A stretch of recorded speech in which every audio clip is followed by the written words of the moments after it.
நலமிகு சிந்தையீர் வணக்கம். ஒரு நல்ல கதை மற்றும் அதன் கருத்துக்களை உங்களோடு பகிர்ந்து கொள்வதில் மிக மகிழ்ச்சி. முன்பொரு காலத்தில் ஒரு அரசன் வாழ்ந்து வந்தார்.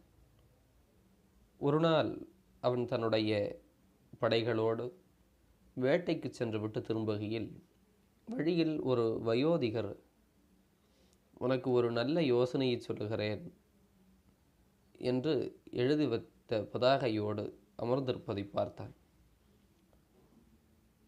அப்படி என்ன கருத்தை சொல்லப் போகிறீர்கள் என்று அவனிடத்திலே கேட்டபொழுது, இது உனக்கு பல வகையிலும் பயன் தரக்கூடிய கருத்து என்பதால் எனக்கு 100 பொற்காசுகள் தந்தால் ஒழிய அதை உனக்கு சொல்ல முடியாது என்று அவர் சொல்லிவிடுகிறார். மன்னனும் சரி என்று 100 பொற்காசுகளை கொடுத்து விடுகிறான். அவர் சொல்லுகிறார், எதை செய்யும் முன்பும் ஒரு முறைக்கு பல முறை சிந்தித்துவிட்டு பிறகு செய், இதுதான் உனக்கான என்னுடைய கருத்து என்று சொல்லுகிறார். மன்னனும் அதை கேட்டுக்கொண்டு சரி என்று வந்து விடுகிறான். அமைச்சர் கேட்கிறார், இதற்காகவா 100 பொன் செலவு செய்தீர்கள்? இது ஒரு நல்ல கேள்வி, ஆனால் இது எதற்காவது பயன்படும், நமக்கு 100 பொற்காசு என்பது பெரிதல்லவே என்று அப்போதைக்கு அமைச்சரிடத்திலே சொன்ன அவன் மேலும் சொல்லுகிறான், இந்த வாசகத்தை ஒரு கல்லிலே வெட்டி நம்முடைய அரண்மனையில் பலர் பார்வையிலும் படும்படியாக வையுங்கள் என்று சொல்லுகிறான். அந்த கிழவர் சொன்னதே பத்தாது என்பது போல இவர் கல்வெட்டாக வெட்டி வைக்க சொல்லுகிறாரே, இது என்ன அவ்வளவு பெரிய கருத்தா என்று சிந்தித்துவிட்டு மன்னனின் உத்தரவாயிற்றே என்கிற நிலையில் அதை செய்து முடிக்கிறார் அமைச்சர். நல்லபடியாக நாட்கள் நகர்ந்து கொண்டிருக்கின்றன. ஒரு நாள் பகையரசன் ஒருவன் மன்னனுடைய அரண்மனையிலே பணியாளாக இருக்கின்ற ஒருவனை கையூட்டு கொடுத்து விலைக்கு வாங்கி விடுகிறான்.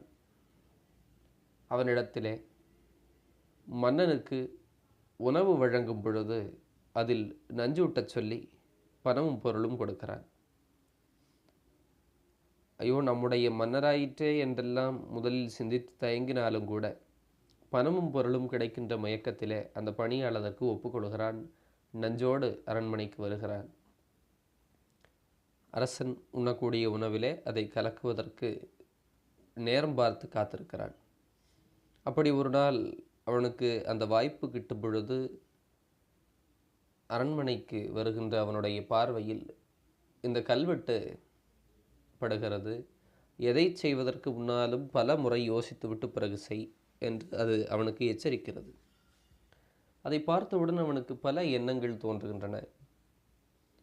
இப்பொழுது மன்னரை நான் நஞ்சு வைத்து கொன்று விட்டால், மன்னர் இறந்து விட்டால் அவரும் இறந்து விடுவார்.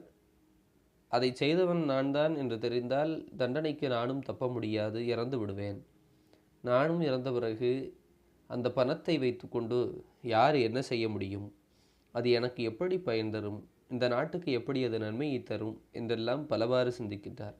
இத்தனை காலம் நம்மை பாதுகாத்து நமக்கான ஊதியத்தை வழங்கி ஒரு இடத்திலே நம்மை வைத்திருந்த மன்னருக்கு எதிராகவா நாம் இந்த தீங்கை செய்ய வேண்டும் என்று சிந்திக்கின்றான். அந்த நஞ்சை நகர்த்திவிட்டு நெஞ்சில் அன்போடு மன்னருக்கான பணிகளை செய்ய உள்ளே நகர்கிறான். அவனுடைய முகமாற்றத்தை கண்டு விசாரித்த மன்னர் உண்மையை தெரிந்து கொண்டு அமைச்சரை அழைக்கிறார்.